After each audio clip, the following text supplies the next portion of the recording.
Hello बच्चों, the scholars house में आपका स्वागत है। उम्मीद है आप सभी अच्छे होंगे। तो बच्चों, जैसा कि इससे पहले वाली क्लास आपने देखी होगी, उसमें हमने बहुपद का इंट्रोडक्शन वाला पार्ट कवर किया था। इस क्लास में हम बहुपद से रिलेटेड क्वेश्चंस को कवर करने वाले हैं। ठीक है, तो चलिए स्टार्ट करते हैं। सबसे पहले देखिए, बहुपद को हम किससे रिप्रेजेंट करते हैं? बहुपद को हम px से रिप्रेजेंट करते हैं।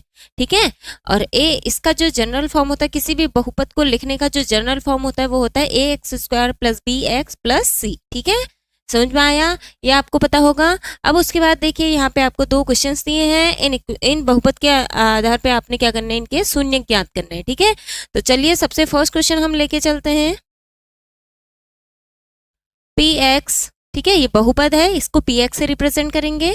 px x² minus 2x minus 8। ठीक है, ये एक बहुपद है। अब हमें क्या करना है, इसका जो पहला टर्म है और जो लास्ट टर्म है, इन दोनों के जो गुणांक हैं उन्हें गुणा करेंगे। यानी कि इसका गुणांक क्या है? 1, यहाँ पे कोई वैल्यू नहीं है तो 1, और यहाँ पे 8।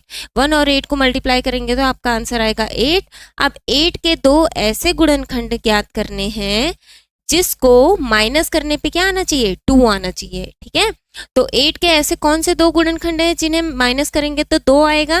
तो वो है आपका 4 एंड 2।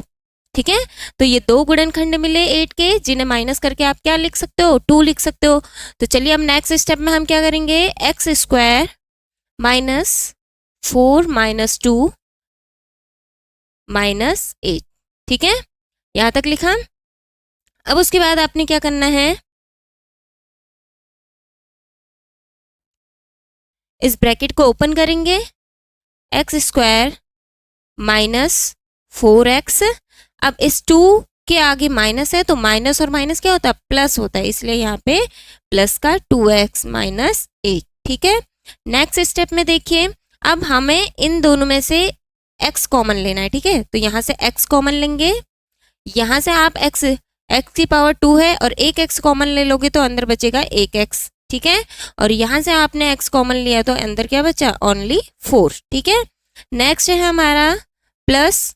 फिर इन दोनों में से क्या नंबर कॉमन लेंगे? इसमें से हम लेंगे कॉमन 2। ठीक है, यहाँ पे आपने 2 कॉमन लिया तो आपके पास बचा x, और यहाँ से अगर 2 कॉमन लोगे तो 2 4 8, यानी कि यहाँ पे बचेगा आपके पास 4।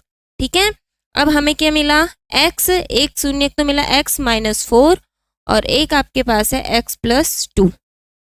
ठीक है, ये समझ में आया? अब हम यहाँ से शून्य ज्ञात करेंगे। तो माना px बराबर 0, अगर हम px की वैल्यू 0 लिखते हैं तो क्या आएगा? तो इसको लिख के देखते हैं।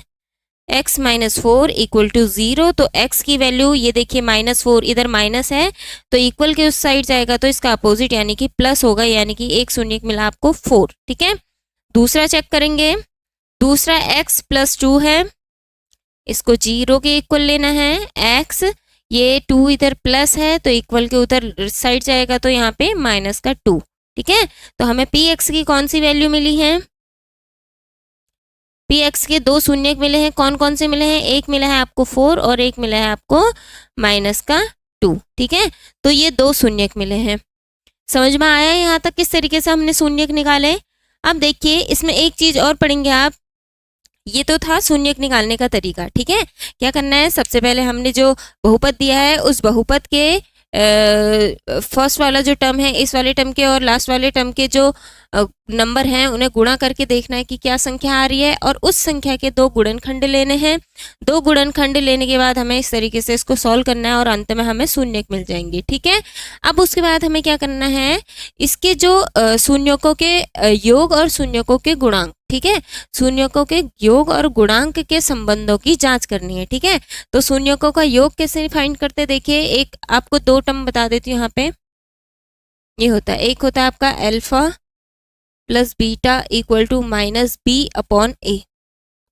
ठीक है, ये होता है शून्यकों का योग, और अगर शून्यकों का गुणनफल निकालना है तो alpha beta equal to C upon A. ठीक है, तो इस तरीके से आप क्या कर सकते हो, इस तरीके से आप इसके गुणांकों और योग की जांच कर सकते हैं। समझ में आया?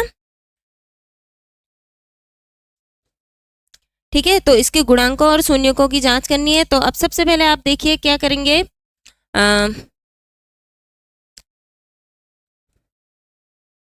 यहाँ से सबसे पहले हम यहाँ लिखते हैं माना, यहाँ पे लिखेंगे माना अल्फा की वैल्यू हमने 4 ले ली और बीटा की वैल्यू हमने -2 ले ली। अब इसके साथ सॉल्व करते हैं। अल्फा प्लस बीटा, अल्फा की जगह पे 4 है प्लस बीटा की जगह पे क्या है आपका 2 है ना।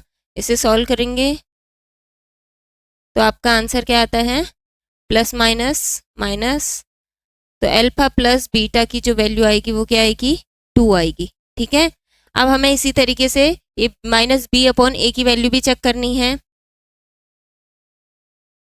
तो -b यहाँ देखिए ये a है, ये b है, ये c है। इसका जनरल फॉर्म आपको बताया था ना मैंने कि ax² + bx + c। ठीक हो गया। तो हमें क्या चाहिए b और a की वैल्यू चाहिए। तो b क्या है हमारे पास 5 है, माइनस का 5 है, और a है हमारे पास 4√3।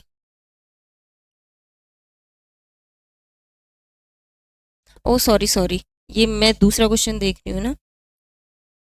ऊपर वाले इक्वेशन में देखिए यहाँ पे b क्या है आपके पास -2 और a है आपके पास 1। तो b है आपके पास -2 और a है आपके पास 1। ठीक है, तो अब इसको सॉल्व कीजिए। ये माइनस माइनस प्लस हो जाएगा और 1 से 2 को डिवाइड करेंगे तो आंसर आएगा 2, यानी कि -b/a की वैल्यू भी आपको क्या मिल गई 2 मिल गई। यानी कि अब यहाँ पे देखिए, यहाँ से आपको पता चला alpha plus beta equal to -b/a, यानी कि इन दोनों की वैल्यू क्या आ रही इक्वल आ रही है। देखिए अल्फा प्लस बीटा की वैल्यू भी 2 है और -b/a की वैल्यू भी क्या है 2 है। ठीक है, तो यहाँ से हमारा सिद्ध हो गया है कि जो अल्फा प्लस बीटा यानी कि शून्यों का जो योग है वो क्या है इसके इक्वल है। ठीक हो गया, समझ में आया। तो यहाँ से हमारे इसका संबंध की सत्यता की जांच कर दी है। अब हमें क्या करना है शून्यों के गुणांकों की जांच करनी है। ठीक है, तो ये तो था आपका शून्यांकों का योग। अब हम गुणांक चेक करेंगे। ठीक है, चलिए इसके बाद यहाँ पे चेक करते हैं।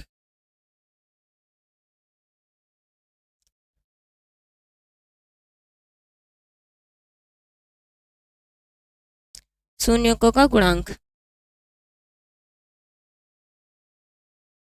अब शून्यक ये देखिए क्या लिखा है अल्फा बीटा। अल्फा की जगह पे हमने क्या रखना है 4 और बीटा की जगह पे -2। 4 -2, यहाँ पे इन दोनों को मल्टीप्लाई करेंगे तो अल्फा बीटा की वैल्यू आएगी आपकी -8। ठीक है, यहाँ पे अल्फा बीटा की वैल्यू मिल गई। अब हमें c/a की वैल्यू चेक करनी है।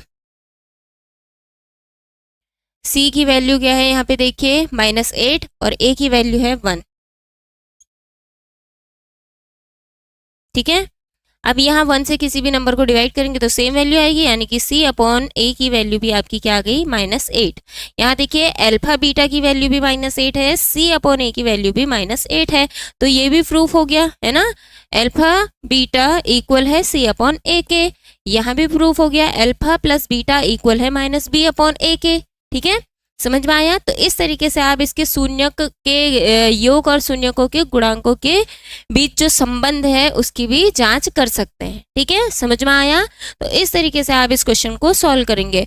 और बच्चों ये मोस्ट इंपॉर्टेंट क्वेश्चन हैं, इस टाइप के क्वेश्चन आपको एग्जाम में जरूर देखने को मिलेंगे। तो आपसे रिक्वेस्ट है कि इन क्वेश्चंस की प्रैक्टिस जरूर करें। ठीक है, तो चलिए आई होप ये आपको समझ में आया होगा।